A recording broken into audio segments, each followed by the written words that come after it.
Hey everyone! Welcome back to our channel. Today, we're diving into tables in Decktopus. Whether you need to organize data, compare details, or present key figures, tables make it easy. Let's get started.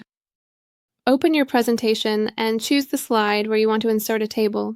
Click on the table element from the Elements section. Click to place the table on your slide and start adding content. Decktopus makes it easy to customize tables to match your slide's design.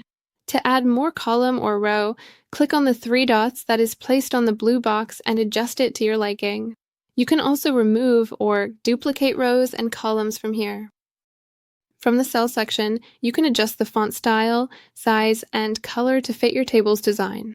You can also modify the alignment of your text, choosing from left, center, or right positioning to ensure readability and balance.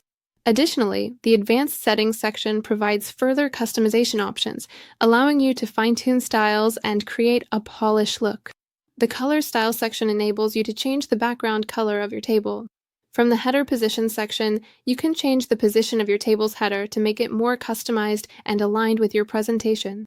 You can also modify the font type and style of the header text to create a clear distinction between headers and data. Additionally, you have the option to change the background color of the header, making it stand out for better readability. To refine your table's appearance further, you can adjust the border style of the table. This includes customizing the border color, size, and thickness, allowing you to create a striking and well-defined table. And that's how you can use tables in Decktopus to present data in a structured and visually appealing way. Enjoy Decktopus and happy presenting!